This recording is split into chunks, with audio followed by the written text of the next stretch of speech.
under arrest. Go ahead! Stop! Stop! Roll over on your stomach. You're under arrest. On a seemingly tranquil June night in 2025, the calm was shattered by a dispatch call, sending officers to a suburban residence. The report was for a domestic disturbance, a common call that often masks unpredictable and volatile situations. Upon arrival, Officer Stevens' body camera began recording the events that would spiral from a family argument into a multi-charge felony arrest, forever altering the lives of everyone involved. The initial scene was deceptively quiet, with the officer calmly approaching the house to make contact. He was met outside by a woman whose agitation was immediately apparent. She was the one who had called for help, and her story quickly painted a grim picture of the events preceding their arrival. She explained that a severe fight had just occurred between the man and woman inside the home, a fight so intense that she had to intervene and remove her 2 children from the environment. Her words tumbled out, a mixture of fear and anger, as she recounted a promise that had been broken. The promise was that there would be no more drinking, no more fighting. This promise was violated in a profoundly dangerous way. Yes, I found out he had drove with my 9-year-old on the back of the motorcycle drunk. And then I found out that they had fought in front of my kids. My kids have never seen that, like I said, so I told her that they weren't allowed back here.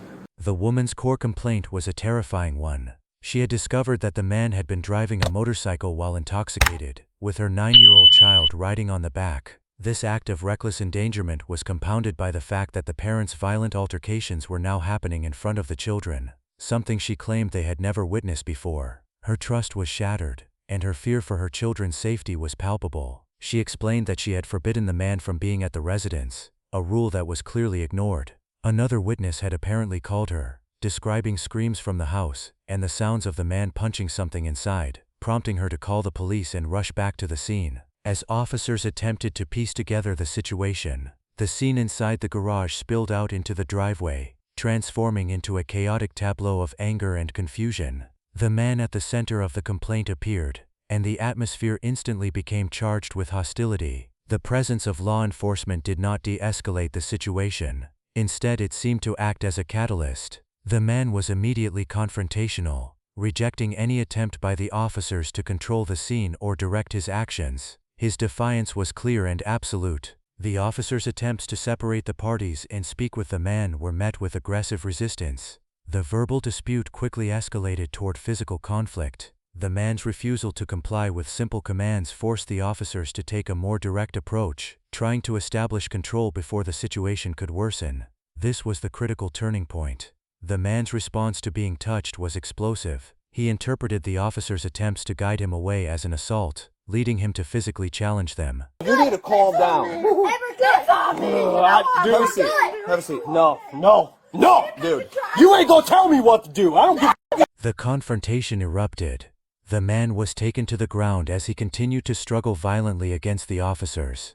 The garage and driveway became a frantic scene of flailing limbs and shouted commands. In the midst of the struggle, the woman, who had initially sought help from the police, became entangled in the physical chaos. Her panic and attempts to intervene only added to the volatility, forcing the police to divide their attention between the resisting man and the frantic woman. The children were witnesses to this entire traumatic event, their cries mixing with the shouts of the adults. The struggle to subdue the man was prolonged and difficult. He continued to fight even after being pinned to the ground, forcing the officers to use significant physical effort to secure him in handcuffs. The situation with the woman was equally fraught. In her distress, she also began to physically resist the officers trying to move her away from the melee, leading to her own detention.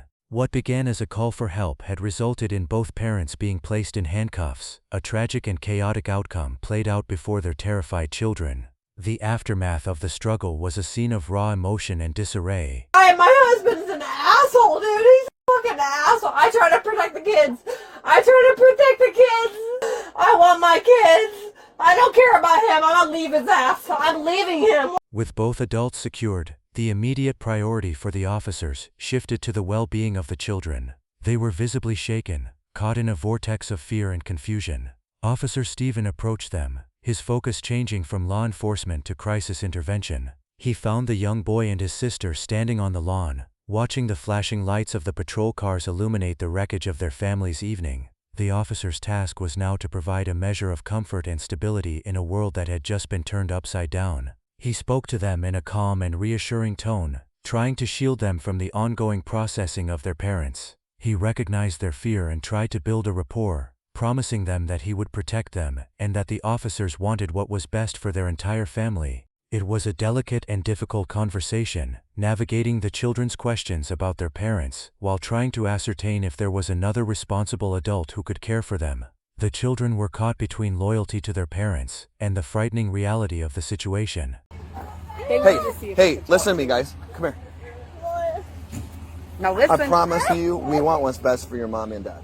Okay? Okay. Listen. How long are they Listen. gonna be in She's jail? gonna go get checked out. Meanwhile, the man, now handcuffed and sitting on the ground, continued his tirade. He directed his anger at the officers, accusing them of escalating the situation.